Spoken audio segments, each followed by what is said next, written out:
fun. Welcome to Martech Brain. And today I have a very special guest. My co-partner in Hippo Brain is now on the other side.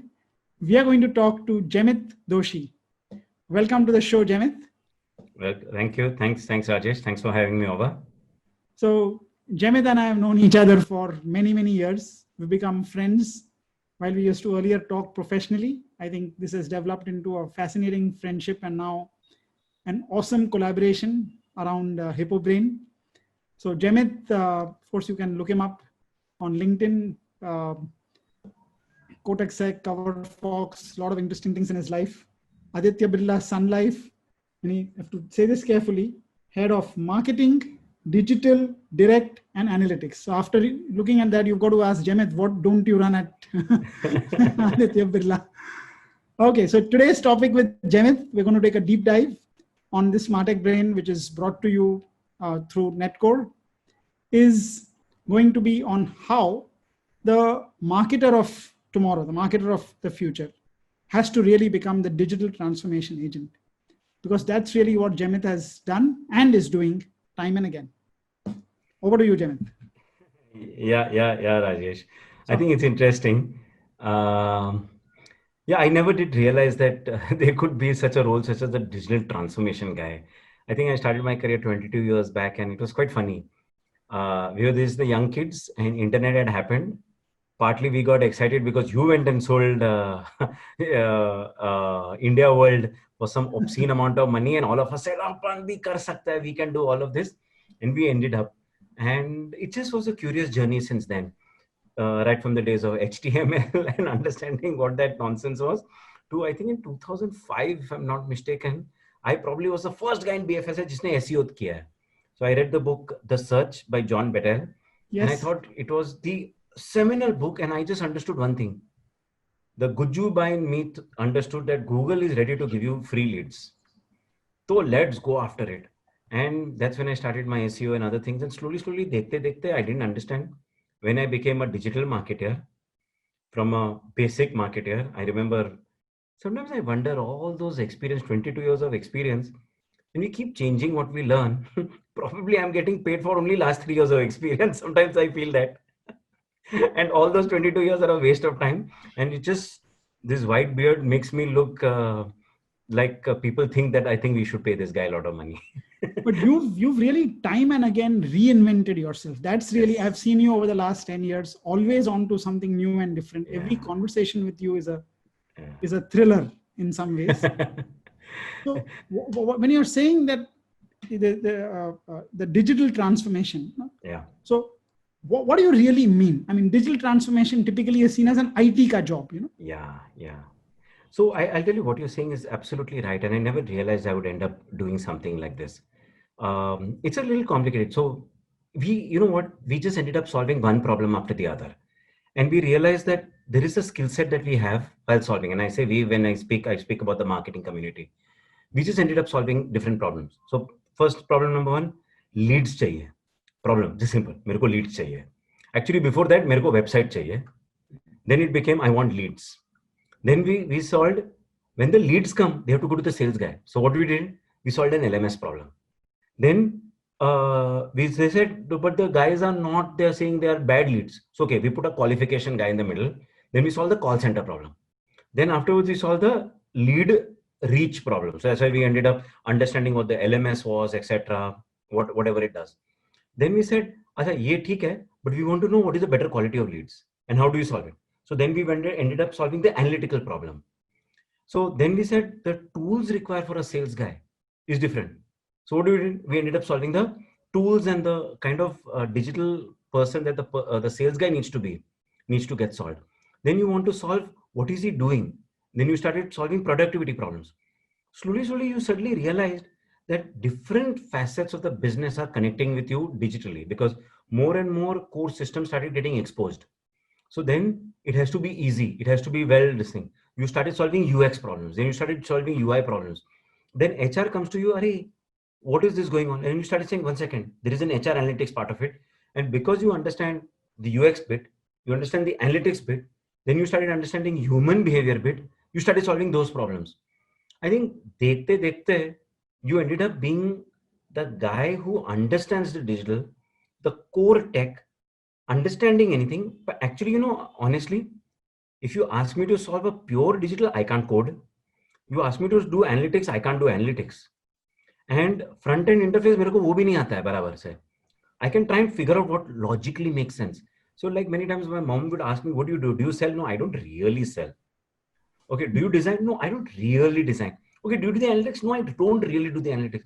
Do you actually do the code? No, I don't do the coding. Hey, what the hell are you? I just orchestrate and get people to work in a way that solves the consumer problem, because the consumer is shifting and he's becoming digital. And dekhte dekhte, because the marketing guy probably is the guy with the most amount of empathy. So in some ways, I'm the Ardhanareshwar. I have the male side of me, which is aggression, doing all that. And I have the female side of me, which is empathy, values, understanding, and the ability to keep both together and solve it while understanding the code side of it, understanding the human side of it, understanding the analytical side of it, the number side of it, understanding the story side of it. This allowed probably people like me, right place, right time, to ride this wave. Yeah, I mean, how did you build this? How did this come to you? Just curious, just right place, right time, curious. And nobody, I think, I'll tell you what, I feel born in 1975 is the greatest joy in this world for an Indian. Because at 15, 1991, you entered college knowing that इसमें कोई देश में कुछ हो ही नहीं सकता.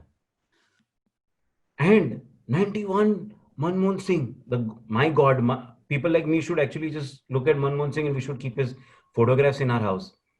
When we exited doing our MBAs, etc., India was ready to take us. And what Sam Pitroda did in probably 1985, the benefit came in terms of internet and connections, etc., when we exited. So being born in 1975 was extremely critical for me.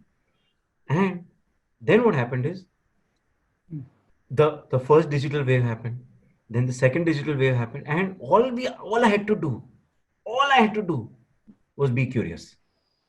ये क्या है? ये नया क्या है? And I keep thinking, what next new to do? And as long as what next new to do happened, every digital wave, I happened to be first on it. So first on the websites, first on SEO, first on SEM, first on productivity, first on analytics, first on transformation. Just Destiny's Child. You were born in 1975. And of course, first on MarTech. First on MarTech, AdTech. You were just ready for it. It was just like the whole life has been preparing me for the next best job. All I had to do was be curious and talk to people younger than me. Hey, ye naya kya hai? That's it. That's it. And then you started getting wisdom. It's not wisdom. It's all of this is new. Every 3 years is changing, but it's built. So as you stand today, what do you see coming forward? So of course, not every company has embarked on this journey of transformation. I think that itself is a major challenge for a lot of companies. It is. Because they are also competing with new age companies, which are born with this DNA. So they are the children of 2010 now. Yes. They're looking at me and saying, you idiot. They are born with it. So for when you look at this space, how is it that you look forward to companies sort of who are just embarking on this journey? Where do you begin? How do you start putting all this stack together, everything? So it's a very difficult piece. It's like a Gordian knot, So this is not an easy job. Believe me, it's not an easy job. I've often said, digital transformation is what? Doing an open heart surgery on a man who's running the marathon at the speed of a sprint. It is impossible. You can't stop anything. Dhanda barabar chal raha hai. Everything has to happen. And I want to bring innovation. And I want to do this. And there are chatbot chahiye, mereko ye chahiye, mereko analytics chahiye, mereko ye chahiye. And your bosses are like, everybody's doing, you're running full tilt and you want to transform the firm. It's not possible. How do you do it? So there's a lot of patience you have to bring to the table, a lot of clarity you have to bring to the table. I think the big difference between a startup and a firm is What does the startup not have? The startup does not have distribution, doesn't have customers, but it has open space. What do we have? We have customers, we have a brand, we have a running system. I have to get innovation in. Startup has to get distribution. Who gets what first? I actually have a lead start. I have a huge lead start. Of course, you can burn your way into a brand, but the brand dies also very fast. But Birla legacy is years old and it takes time. So, what do we need to do? We need to understand our strengths, cherry pick technologies that have the best use case for today, and build a structure that it can be used for tomorrow. API is a three-letter god for me. The ability to create APIs that work for everything. Like if you see me talking through the day, I think my entire team now knows that they just have to use the word API. Isko API kar de. And hey, digital transformation done. So we have to understand what tech will give me maximum value now and how do I build for the future. The stack has to be thinking for future and immediate use cases now. This is what a digital transformation guy needs to really keep in mind. And as you now look at the industry overall, okay, what do you think are the top 2 or 3 challenges that marketers face? You see, everyone's not gone through the same sort of learnings as you have. But if someone's starting off on this journey or somewhere in between, I think you said curiosity is one key element to sort of bring into play.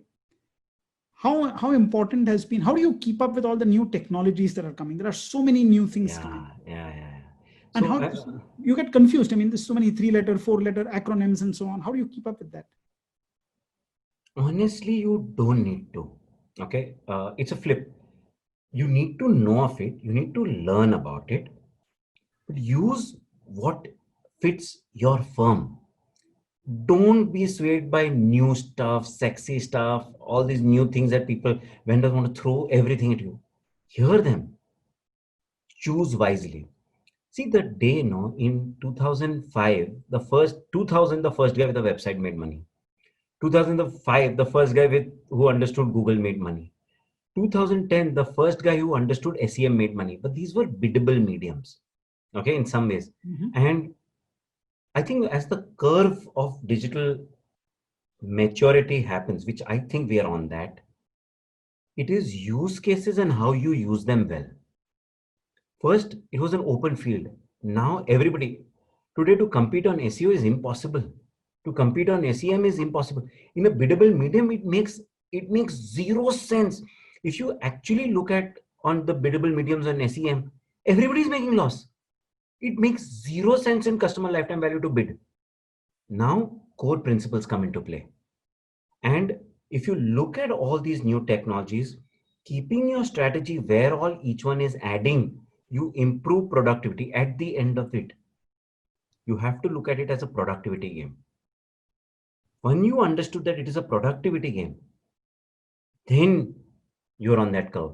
And as opposed to a tech game, it's not a tech game. It's not a nuclear war that you are amassing more and more. It is about productivity for the employee for doing his job and high productivity if you're able to bring through. I think it's crazy. It is absolutely. And productivity even from a customer perspective, his time to interact with you has to go down. His mental space to interact with you has to go down. So his productivity has to go up thanks to you. So give an example. Like this productivity angle is very good. Can you take one example, one function where you apply something, this sort of digital black box, as it were, and you see a shift in productivity? So, people can... It's a very simple one. If you look at your lead management system and you think through how every lead management system will give you a ready-made solution. If you take that ready-made solution, it's not going to work. You have to think what is your organization thinking. It's good old. Understand what is the culture of your firm and understand the tech behind it. The Venn diagram is you. So you understand what an LMS can do. LMS can do almost everything. Understand what gives and drives you maximum value. your firm how it is. And how is your firm thinking? Is your firm thinking sales guy? Is your firm thinking telemarketing sales guy? Is your firm thinking cross sell through this sales guy? Or does it hand over to somebody else? So find out where the value levers are and then give. So a simple lead management system when implemented in my last firm, improve productivity 2x. Just straight 2x. It is huge. How? Knowing when the sales guy is going to call. Did you call in 2 minutes? That's simple. Were you able to reach fast? Because we knew our brand for people who want to come to use us, there are a cheaper option available. Yet he's breaking it and coming. That means what? He believes in your brand more. That means what? Your service level has to be higher. Call him, assure him, finish it off faster, do the follow-up. People are ready to give you money. So understand for each bit what it is. Again, using a tech, send time optimization, just the stupidest thing. If you do smartly, if you look at data smartly on a certain base, which was a double opt-in base, everybody says email is dead. I to love email. We had a 70% open rate over a month.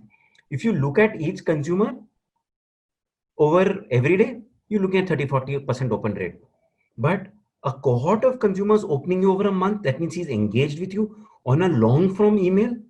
That's 70%. What's wrong in that? Even in my new firm, you cut the list properly, just using common sense. It's going to work. Use the tech to solve your business problems. One of the things you've been championing is really the power of email. And just this email has been there for ages, okay, 20 years or so. But even today, you've used it almost like a weapon in wherever you've worked to really deliver amazing results. What do you love about email? I actually, you know what? I'm not in love with I'm a guju. I'm in love with anything that gives me returns. अरे SMS 10-15 पैसा है, email 2-3 पैसा है, and people are reading it. You have to use your brains. Anything, see, like on TV, guju, use your brains and get ROI. As long as anything gives me ROI, I love it. So if SEM gives me ROI, I love it. Till bidables were easy. If display gives me ROI, I will love it. Emails gives me ROI, I love it. SMA app notifications give me ROI, I love it. I'm never in love with the medium. I'm in love with the returns I can generate over it and the ability to work. What in email that I've currently understood? One, people are reading emails. You have to be smart about it. Two, those who seem to read emails, there is the base who don't, let's keep them aside. Those who seem to be rewarding you much more. That is a brilliant one. And if you keep it, so one really interesting, I'll shameless plug on Hippo Brain, the podcast that we end up doing. Sandeep came and said, list, offer, creative, time and response. If you create your list and offer and creative tight and you make it work, email is giving some serious ROI. It is foolish of us to ignore it. Of course, there is a lot of work around it. It's dirty hard work, but serious returns right now. Tomorrow it can be something else. Just disclaimer, 5 years ago, I thought email is dead and it's app push notifications all the way.